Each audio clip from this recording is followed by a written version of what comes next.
너무 죄가 깊어지고 있어요. 하나님께서 에스겔을 부르셨어요. 야, 에스겔아, 환상 중에 그를 데리고 와서, 그리고 하나님께서 환상을 보여주세요. 그리고 그를 데리고 골짜기에 데려가서 보여주시는데, 보는 게 뭐냐? 죽은 뼈들이 그냥 가득 차 있더라는 거야. 뼈들, 썩은 뼈, 죽은. 여러 뼈들이 얼마나 비참해요? 마른 뼈들. 여러분, 지금은 우리가 이제 화장을 많이 하지만 옛날에는 다 매장했잖아요. 매장했을 때 우리가 이제 매장 예배도 드리고 그러는 거 보면, 매장에서 이렇게 다 펼쳐보면 뼈들밖에 남은 거 없어요. 그렇죠? 해골 있고 뼈들만 남아 있어. 그게 보면요, 인생이 이건가라고 생각하게 돼요. 뼈밖에 남지 돼요. 오늘 본문의 말씀, 여러분 1절과 2절에 보면 이렇게 말씀하고 있잖아요. 여호와의 권능으로 내게 임재하시고 그의 영으로 나를 데리시고 가서 골짜기에 두셨는데 거기 뼈가 가득하. 뼈가 죽었다는 거잖아요. 썩었다는 거예요. 뼈밖에 없어. 근데 나를 그 뼈 사방으로 지나가게 하시기로 본주 그 골짜기 주변에 뼈가 심이 많고, 뼈들이 산에 전쟁터에 서서 지났다가 뼈들 찾아내잖아요. 볼 때 어떻게 해요? 정말 그렇구나 라고 하는 사실을 우리가 볼 수 있어요. 근데 이런 뼈가 오늘 무엇을 상징하고 있죠? 무엇을 보고 있죠? 하나님께서 이렇게 말씀해 주시고, 에스겔의 뼈를 산에 있는 골짜기에 있는 걸 앉혀놓고 골짜기의 뼈들을 보여줘. 뼈가 뭔가? 오늘 본문의 말씀은 뼈에 대해서 이야기하는데 몇 절이죠? 11절에 보면 이렇게 말씀하고 있어요. 11절 한번 읽어보세요. 뼈가 뭔지 한번 같이 읽겠습니다. 시작. 또 내게 이르시되 인자야, 이 뼈들은 이스라엘 족속이라. 그들이 이르기를 우리의 뼈들이 말랐고 우리의 소망이 없어졌으니 우리는 다 멸절되었다 하느니라. 뼈가 뭐죠? 너희들이야. 뼈가 너희들이야. 너희들이 지금 살아있는 거지만 내가 보니까 너희들이 죽었어, 썩었어 라고 이야기하고 있어요. 이걸 어떻게 생각하시죠? 하나님께서 에스겔을 통해서 지금 너희들이 현상을 보여주는 거예요. 썩은 뼈들, 죽은 뼈들을 이야기하고 있어요. 여러분 보세요. 하나님의 관심은 뭘까요? 이 뼈를 표해서 너희들은 죽었다라는 것을 이야기하려고 그럴까요? 이 뼈를 보여주면서 하나님의 관심, 하나님의 마음 뭘까? 3절에 보면 이렇게 말씀해요. 뭐라고 말씀하고 있죠? 그가 내게 이르시되 인자야, 이 뼈들이 너희 살 수 있겠느냐? 하나님의 관심이 뭡니까? 이 뼈들을 어떻게 살리는 거예요. 죽은 뼈들이 살아나는 거예요. 하나님의 관심은 뭡니까? 너희들이 죽은 뼈같이 이렇게 비참하지만 내 관심은 이 죽은 뼈들이 살아나야 돼, 살려야 된다고 하는 사실을 이야기하고 있어요. 하나님의 관심이에요. 죽었다고 하는 게 뭐예요? 썩었다고 하는 것은요, 지금 이스라엘 백성들의 그 모습들이에요. 그런데 아까도 얘기했지만 한 시대 속에서, 역사 속에서 멸망하기 직전, 심판하기 직전에는요, 가장 타락하게 되어 있는 모습들을 우리가 볼 수 있어요. 요한복음 3장 17절에 보면 이런 말씀이 있어요. 하나님이 그 아들을 세상에 보내신 것은 세상을 심판하려 하심이 아니요 그로 말미암아 세상이 구원을 받게 하려 합니다. 하나님의 관심은 뭡니까? 걔들을 심판하는 게 아니라 그들을 살리고 구원하는 데 있어요. 그래서 보여주는 거예요. 하나님, 우리들이 한 사람 한 사람에게 정죄하고 비판하고 잘못을, 너희들이 살아나야 돼. 여기를 에스겔서 37장을 한번 읽어보세요. 살아나야 된다, 살린다라고 하는 말씀이 계속해서 말씀하고 있어요. 하나님의 관심은 뭡니까? 너희들이 이렇게 범죄 속에 있지만 너희들이 영적으로 살아나야 돼, 영적으로 회복돼야 돼, 영적으로 다시 새로워져야 된다라고 하는 사실을 강조하고 있는 거예요. 여러분, 우리나라 지금 보세요. 여러분들 자신을 생각해. 내가 영적으로 지금 어떤 모습인가? 죽은 뼈같이 그냥 있는가? 또 대한민국의 모습이 어떨까? 라고 생각하면 정말 마음이 아파요. 하나님은요, 이스라엘 백성을 살리기를 원해요. 여러분, 요한복음 11장에 보면 예수님이 사랑하시던 그 나사로가 죽었어요. 나사로가 죽었을 때 그 너희들이요, 예수님이 계셨으면 우리 나사로가 죽지 않았을 텐데 라고 염려하고 근심해. 그리고 야, 너 빨리 가서 예수님 데려오라고 보내요. 그렇잖아요. 그게 요한복음 11장이에요. 가족에 누가 하나 소천해요. 여러분, 가정이 비상이잖아요. 그렇죠? 정말 가장 사랑하는 동생 나사로가 죽었어요. 누나들이 어떻게 해요? 마르다 가슴 아파서 예수님의 사랑을 받았는데 빨리 보내는 거예요. 그 소식을 듣고요, 예수님이 아니야, 나사로가 죽었습니다. 빨리 가서 고쳐주세요, 살려주세요 라고 하니까 예수님이 하시는 말씀, 아니야, 나사로는 죽지 않고 잠들었어. 걱정하지 마, 내가 깨우러 갈게 라고 이야기해. 그리고 예수님이 따라 천천히 가는 거예요. 그랬더니 이제 가니까는 마르다 마리아, 예수님 계시면 내 오라비가 우리 동생이 죽지 않았을 텐데 라고 막 하소연하고 있죠. 예수님께서 요한복음 11장에 이르시되 내 오라비가 다시 살아나리라. 사실 우리 이성으로 감당하여 이해가 안 돼. 내 오라비가 다시 살아나리라 라고 말씀해 주고 있어요. 그러면서 예수님께서 이렇게 하니까 모든 사람들이 지금 나사로가 죽었으니까 울고, 마르다 마리아 우는 것을 보고 예수님이 통탄히 여겼다, 가슴 아팠다라고 얘기를 하고요. 그래서 예수님께서 묻어둔, 지금 나사로가 죽고서 무덤에 지금 장사 지냈어요. 그래서 냄새가 나요. 그럴 때 예수님께서 현장으로 찾아가서 이야기하고 있어요. 돌을 옮겨 놓으라고.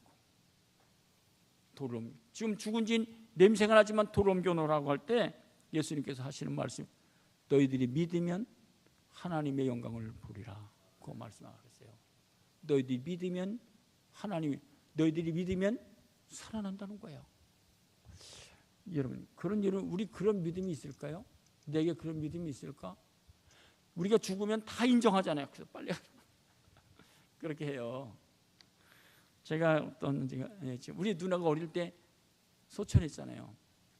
근데 우리 목사님 오시고선요, 옛날엔, 지금 우리는 병원에 갔지만 옛날엔 집에서 이렇게 모셨거든요. 누나가 우리 누나가 소천했을 때 위로 올려 이렇게 놓고 헝겊으로 이렇게 들어 놓고 있는데 일어나는데 목사님 오시고선요 이렇게 얘기를 해요. 혼자 앉아서 우리들이 말하는데, 혜선아 일어나라, 혜선아 일어나라. 근데 일어났을까요? 일어나지 못했죠. 그래서 장례를 했어요.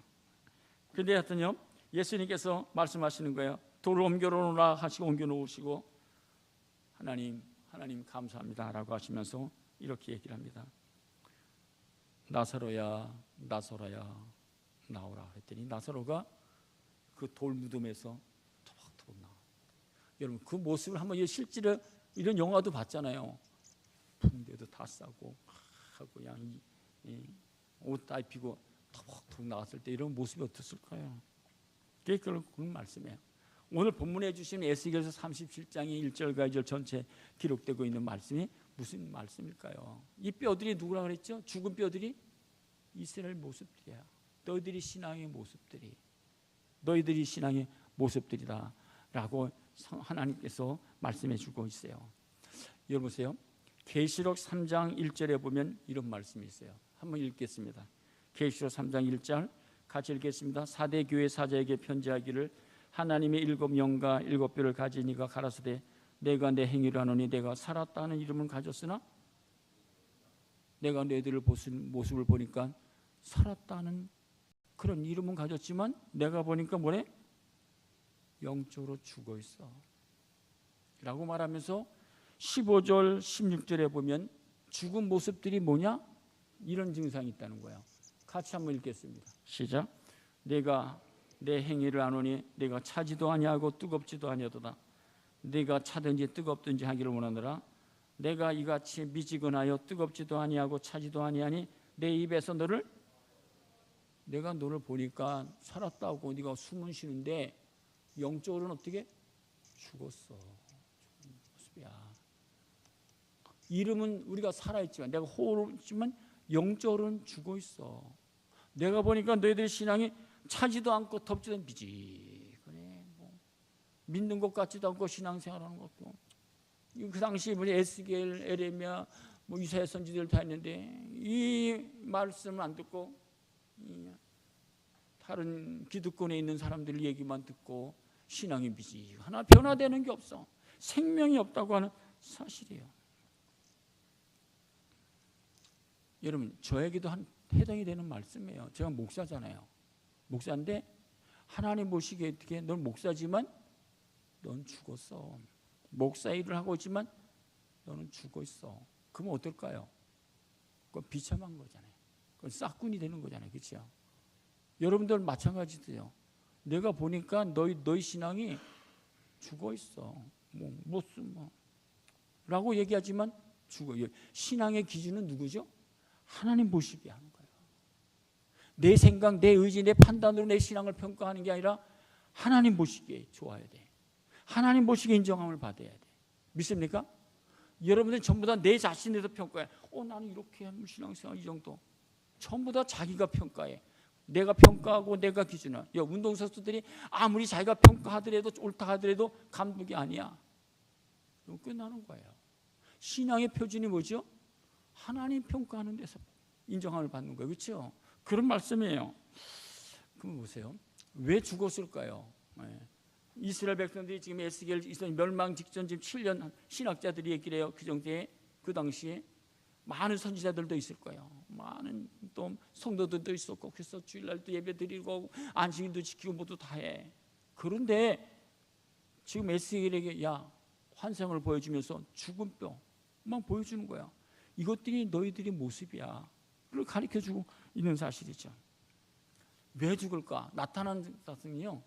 여러분, 이런 말씀이 있어요. 우리가 지금 이사야 또 에레미야, 에스겔 말씀을 보고 있어요.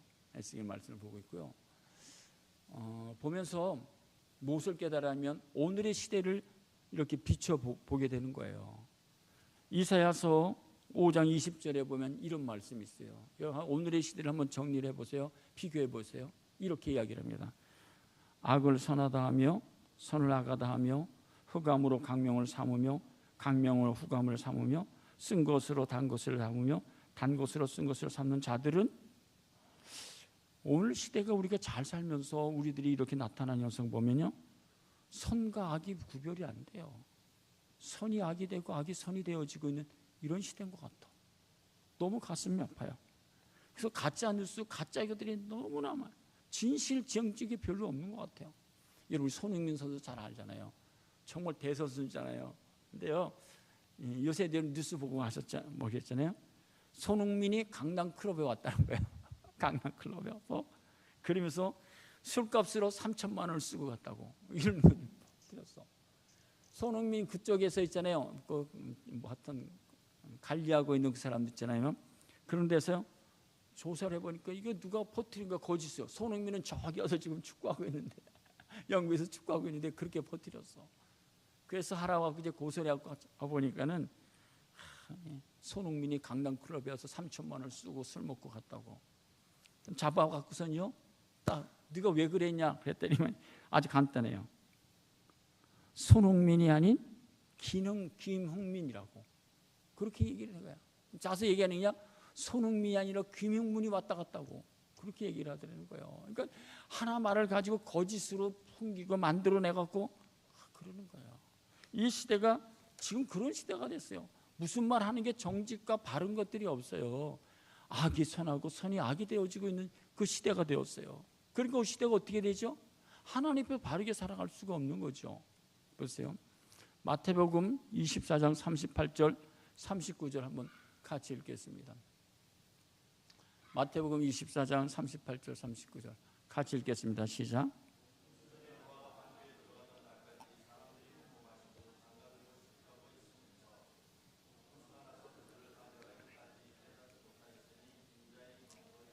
지금 마태복음 24장은 마지막 시대를 이야기하고 있거든요. 예수님이 오시고 어떻게 된다라고 하는 그 사실 24장의 이야기를 하고 있고요.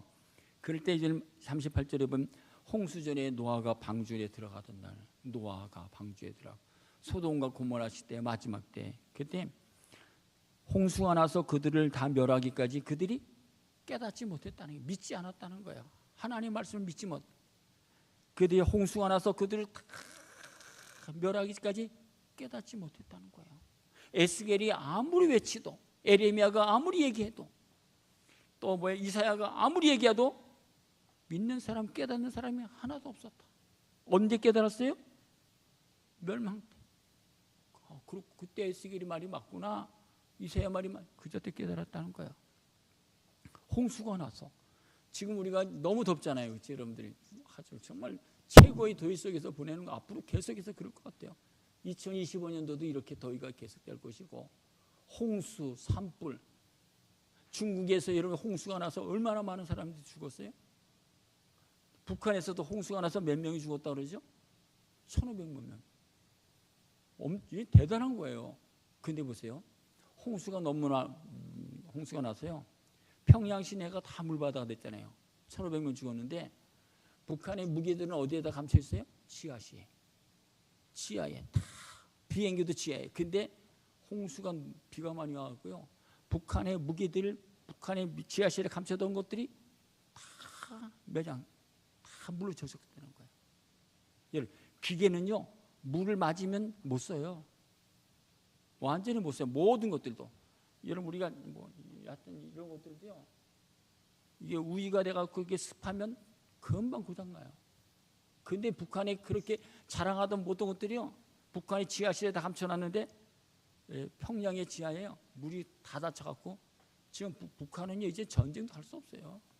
그런 시대가 되었어요. 뭐 중국에도 모두. 근데 보세요, 오늘 시대를 보면서 우리가 깨달아야 될 것은 이런 말씀도 있어요.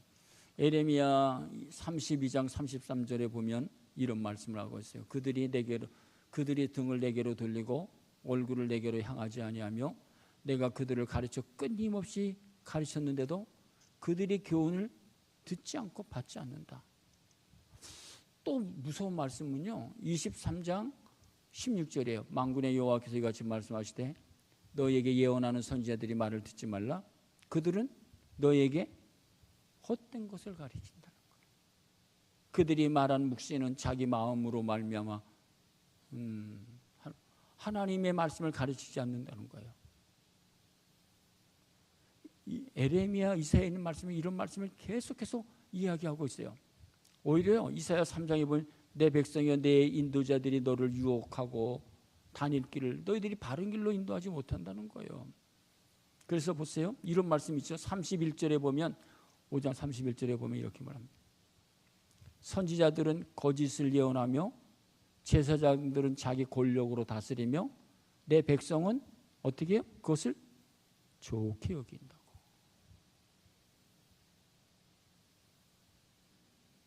그래서 백성들이요, 에레미야에게 이렇게 얘기합니다. 어리석고 지각이 없고 눈이 있어도 보지 못하고 귀가 있어도 듣지 못하는 백성이요.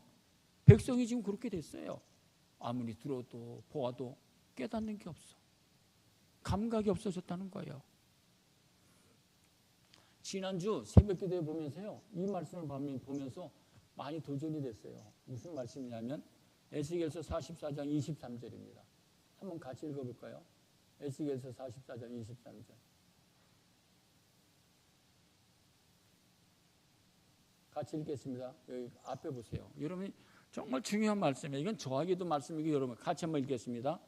내 백성에게 거룩한 것과 속된 것의 구별을 가르치며 부정한 것과 정한 것을 분별하게. 그러니까 에스겔이 지금 가는 거예요. 내 백성의 거룩한 것과 속된 것을 구별하는 것을 가르치라는 거예요. 가르치는. 거룩한 것과 속된 것, 잘못된 것, 그것을 가르치라는 거예요. 그것을 구별할 수 있는 것을 가르치라는 거예요. 그리고 또 뭐죠? 부정한 것과 정한 것을 분별하게 가르치라는 거예요. 그러니까 이런 것들을 안 가르치니까는 국민들이, 백성들이요, 거룩한 것이 뭔지, 속된 것이 뭔지, 부정한 것이 뭔지, 정한 것이 뭔지 분별을 잃어버렸다는 거예요. 너무 가슴 아픈 시대잖아요. 오늘 시대에 제가요, 어떤 말씀만 증거해야 되겠죠? 너무 이런 말씀을 보면 무서운 거예요. 두려운 거예요. 두려움이에요. 그런 상황 속에서 하나님의 관심은요, 이들이 좀 살기를 원해. 이 뼈들이 좀 살아나기를 원해. 살아나는 비결이 뭘까요? 이렇게 깨닫지도 못하고 우둔해지고 무등하고 자기 생각에서 너희들이 살아나야 된다. 어떻게 해야지 살아나는 거죠? 4절 보면 이렇게 말하고 있어요. 4절 읽겠습니다. 제가 읽어드릴게요. 오늘 여러분 에레미야 오늘 본문의 말씀 에스겔서 37장의 4절 한번 같이 읽겠습니다. 또 내게 이르시되 너희 모든 뼈에게 대언하여 이르기를 너희 마른 뼈들아 여호와의 말씀을 에스겔에게 너희들이 살아나기를 원하면 하나님 말씀을 어떻게 해요? 들으라는 거예요. 하나님 말씀을 좀 들으라요. 하나님 말씀이 무슨 말씀이죠? 히브리서 4장 12절에 보면 하나님 말씀은 살아있고 활력이 있어 자위의 날선 어떤 금보다도 예리하여 혼과 영과 간절과 골수를 쪼개기까지 마음의 생각과 뜻을 판단하니. 그러니까 우리가 영적으로 살아나려면 어떻게 해요? 하나님 말씀을 들어야 된다는 거예요. 하나님 말씀을 읽고 듣고 먹어야 된다는 거예요. 여러분 하나님 말씀 얼마나 들으세요? 그래서 보세요. 하나님 말씀을 들으니까 5절에 보면 이렇게 말씀하고 있죠. 같이 한번 또 읽겠습니다. 같이 읽게. 주 여호와께서 이 뼈들에게 이같이 말씀을 내가 생기를 너에게 들어가게 하리니 너희가 하나님 말씀을 들으면 어떻게 해요? 너희 속에 생기가 들어가서 너희들이 영적으로 육적으로 어떻게 해요? 살아나리라. 본문의 말씀이에요. 오늘 본문의 말씀 그 말씀을 계속해서 이야기하고 6절에도 너희의 힘줄을 두고 살을 입히고 가죽으로 덮고 너희 속에 생기를 넣으리니 너희들이 살아나리라. 본문의 말씀이에요. 하나님 말씀을 들으라는 거예요. 하나님 말씀을 읽으라는 거예요. 하나님 말씀을 먹으라는 거예요. 그러지 않고서는 어떻게 너희들이 이 시대를 분별할 수 있느냐? 모르는 거죠. 그러면 여러분이 정 아는 것 지금 내가 되어진 이 세상 그거밖에 모르는 거. 오늘도 그것밖에 모르는 하나님의 프로그램, 하나님의 시각, 하나님의 시간, 하나님의 계시들을 전혀 모르는 거예요. 이성에서만 안다는 게 머리로만 안다는 거예요. 생기라는 게 뭐죠? 창세기 2장 7절에 보면 여호와 하나님이 땅을 흙으로 사람을 지어 생기를 불어넣으시니 사람이 하나님이 생기를 불어넣었다고 말씀해 주고 있어요. 그럼 보세요. 하나님 말씀을 들어야 살아나는 거예요. 그러면서 계속해서 주시는 말씀이 뭐냐면 9절 10절에 보면 이렇게 말해요. 또 내게 이르시되 인자야 너는 생기를 향하여 대언하라고 하는 것은 말씀을 선포하라는 거예요. 말씀을 증거하라는 거예요. 그렇죠? 생기에 대하여 이르기를 주 여호와께서 이같이 말씀 생기야 사방에서부터 죽음을 당한 자에게 불어서 살아나게 하라. 하나님 말씀을 외치라는 거예요. 선포하라는 거예요. 그랬더니만 10절에요. 또 뭐라고 말하죠? 10절 또 같이 읽겠어요. 본문의 말씀이에요. 이게 같이 읽겠습니다. 10절 시작. 이에 내가 그 명령대로 대언하였더니 생기가 들어가며 그들이 곧 살아나서 일어나 서는데 극히 큰 군대가 되더라. 믿습니까? 이게 하나님의 말씀이에요. 너희들이 지금 썩은 주체지만 하나님의 말씀을 너희들이 읽고 듣고 먹으면 너희들이 영적으로 살아나서 어떻게 해요? 10절에 보면 큰 군대가 돼요. 큰 군대가 돼요. 세상을 이길 수 있는 군대, 내 자신을 죄악을 이길 수 있는 군대가 될 수 있다. 이건 내가 하는 게 아니라 마가복음 10장 27절에 보면 이렇게 말해요. 뭐라고 말해? 예수께서 저를 보시며 가라사대 사람으로는 할 수 없으되 하나님으로서는 그렇지 아니하니 하나님으로서는 다 하실 수 있느니라. 믿습니까? 이 죽은 뼈들을 살리는 건 누구 하는 거예요? 하나님만이 하실 수 있는 거예요. 하나님만이 살릴 수 있는 거예요. 이것이 신앙의 절대적인 믿음이에요. 살아계신 하나님을 믿고 증거하고 살아가는 거예요. 나는 할 수 없지만 하나님은 하시는 거예요. 하나님이 하시는 거예요. 구약의 성경의 신약의 많은 사건이 뭡니까? 홍해를 건너고 여리고 성을 무너지고 여러분을 만나고 만나가 내려지고 모든 것들이 뭐예요? 하나님이 하시는 거예요. 그랬더니 벌써 또다시 보시면 이렇게 이야기하고 있어요. 두 번째 우리가 살아나는 비결은 그래서 여러분들이 집에서라도 여러분들이 하나님 말씀을 좀 들으세요. 설교라도 들으시고 믿으면서 그렇죠? CTS 또 그래도 정승득 권사님은요 24시간 그 기독교 방송 틀어놓고 듣고 계세요. 잘 들어. 믿음의 소리를 얼마나 말씀하시는지 몰라요. 하나님 말씀만 들으니까 그렇죠? 정승득 권사님 믿음의 소리만 말씀하고 계세요. 두 번째 살아나는 비결은요 14절이에요. 한번 또 같이 읽어보겠습니다. 14절에 보면 이렇게 말합니다. 내가 또 내 영을 너희 속에 두어 너희가 살아나게 하노라. 그러면 우리 속에 살아나는 비결이 뭡니까? 하나님의 영이 임해야 되는 거예요. 믿습니까? 예, 죽은 뼈들이 살아나는 게 문제가 아니라 내 속에 영적으로 죽어있는 것들이 살아나려면 하나님 말씀을 떠나서는 안 되는 거예요. 그렇죠? 그리고 하나님의 영이 내 속에 임해야 되는 거예요. 임재하는 거예요. 그랬더니요, 내가 보니 그 뼈에 힘줄이 생기고 살이 오르며 큰 군대가 되었다라고 말씀해 주고 있어요. 이게 오늘 본문에 주시는 말씀이에요. 그래서 13절 14절의 본문의 말씀 보면 이렇게 말합니다. 내 백성들아, 내가 너희 무덤을 열고 너희로 거기서 나와. 너희들이 지금 뼈로서 지금 죽어 있잖아. 그 너희 무덤 속에서 나와야지. 14절에도 또 주시는 말씀이잖아요.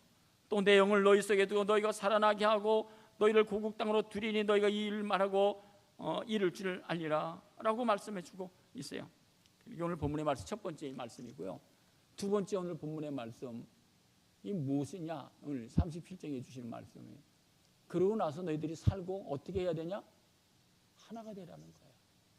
이 오늘 본문의 말씀 밑에 보시면 15절부터 우리가 시간이 없어서 안 읽었지만 이렇게 말씀하고 있어요. 16절 17절 이렇게 한번 보겠습니다. 인자야 너는 막대기 하나를 가져다가 그게 유다와 그 짝 이스라엘 자손이라. 막대기 두 개 가지고 하나는 유다 또 하나는 에브라임 막대 족속이라고. 여기 보면 족속 민족이라고 하는 것이 계속 나와. 하나님께서 에스겔을 통해서 실물 교훈을 가르쳐 주는 거예요. 너희들이 민족이 너희 족속이 지금 이렇게 되었다. 갈라져 있다. 그런 거예요. 그래서 17절 보세요. 이렇게 말합니다. 그 막대기들을 서로 합하여 하나가 되게 하라. 내 손에서 둘이 하나가 되리라.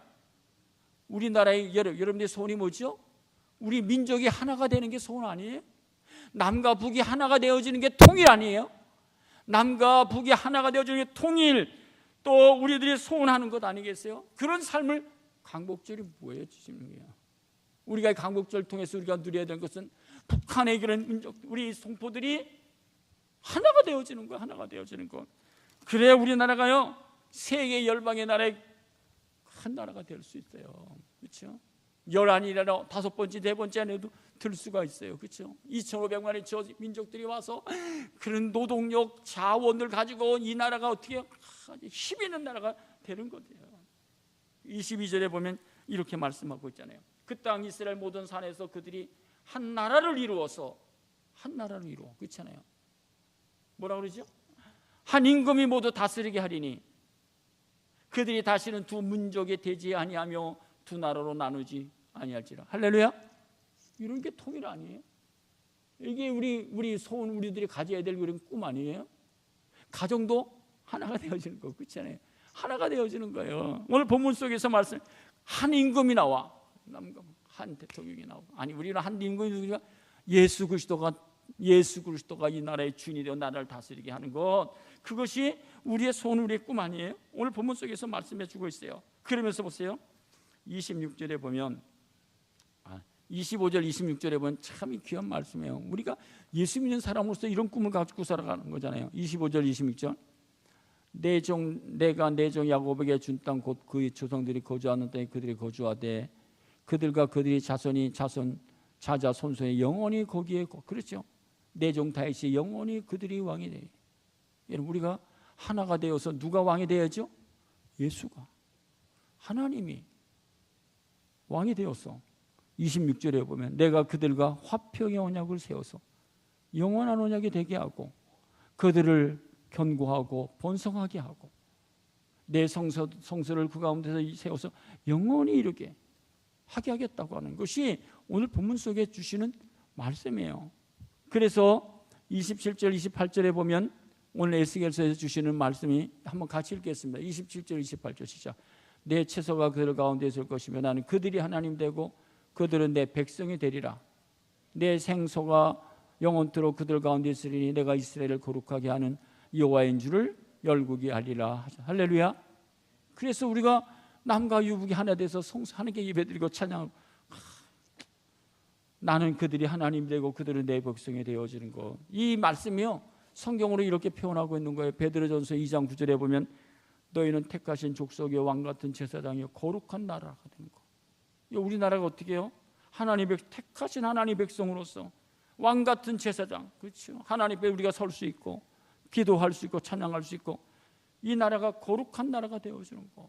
이 나라가 거룩한 나라, 그의 소유된 백성이니 이는 너희를 어두운 데서 불러내어 귀한 빛에 들어가게 하신 아름다운 덕을 선포하게 하려 하십니다. 우리의 삶이 뭐죠? 이런 것들을 이사야서 60장에 보면 이렇게 일어나라 빛을 발하라. 이로써 일어나 빛을 발하고 내 빛이 이롭고 하나님의 영광이 내 속에 임하느니라고 말씀해주고 있어요. 노래 중에 이런 노래는요, 정말 참 좋은 노래인 것 같아요. 우리가 올림픽 할 때 이런 노래 불렀죠. 뭐요? 제가 한번 가사만 노래 잘 불렀으면 부르고 싶은데 보세요. 이런 노래예요. 아 대한민국 정수라의 노래. 가사가 이렇죠. 하늘엔 조각구름 떠 있고 강불엔 유람선이 떠 있고 저마다 누려야 할 행복이 언제나 자유로운 곳, 뚜렷한 사계절이 있게 볼수록 정이 드는 산과 들, 우리의 마음속에 이상이 끝없이 펼쳐지는 것, 원하는 것은 무엇인지 얻을 수 있고 뜻하는 것은 무엇인지 될 수가 있어. 우리에게 이렇게 우린 은혜로운 이 땅을 위해 이렇게 우린 이 강산을 노래 부르네. 아 대한민국, 아 우리 조국, 아 영원토록 사랑하리라. 우리의 대한민국, 아 우리 조국. 2절에 보면 가사가 너무 멋있어요. 이런 대한민국을 만드는 게 아니에요. 북과 남이 하나가 되어서 이렇게 아름다운 행복, 영원한 대한민국을 세워나가는 것, 그것이 우리의 주신 사명 아니겠어요? 그래서 마지막으로 고린도전서 7장 3절에 보면 이런 말씀이 있어요. 내가 이 말을 하는 것은 너희를 정죄하려 하는 것이 아니라 내가 이전에 말하였거니와 너희가 우리의 마음에 있어 함께 죽고 함께 살고자. 함께 죽고 함께 사는 것, 가족이 아니에요? 평화로운 거, 가족 공동체 아니에요? 교회 공동체 아니에요? 함께 죽고 함께 사는 거예요. 그 행복한 삶을 살아가는 거예요. 오늘 이 시대를 보면서 마음이 아픈 것들이 너무나 많아요. 이 시대의 미래가 어떻게 될까? 이런 생각을 해보고 계세요? 에스겔이 지금 하나님께서 이 백성들을 향해서 울부짖고 있는 거예요. 에스겔을 통해서 죽은 뼈들을 보여주면서 난 이 뼈들이 살아나기를 원한다. 우리의 영적으로 살아나기를 원한다는 거예요. 살아나는 비결이 뭐냐? 하나님 말씀을 들으라는 거예요. 하나님의 영이 너희 속에 들어가야 된다는 거예요. 하나님이 너희 속에 들어가야 된다는 거예요. 그래서 너희들이 살아나서 너희들이 남과 북이 하나 되어 유다 백성과 이스라엘이 하나 되어지는 한민족이 되기를 간절히 원한다라고 하는 사실, 여러분들이 기억하시고 여러분 통일을 위해서 기도하세요. 또 여러분이 정말 기도할 건 바른 지도자들을 세우기 위해서 기도하세요. 바른 지도자, 하나님이 기뻐하시는 지도자가 이 나라에 세워져서 이 나라를 바르게 이끌어갈 수 있도록 여러분들 기도해 주시기를 바랍니다. 찬송가 찬양 한 장 부르겠습니다. 426장 경배와 찬양, 세상 모든 민족이 426장입니다. 경배와 찬양 426장, 세상 모든 민족이 426장입니다.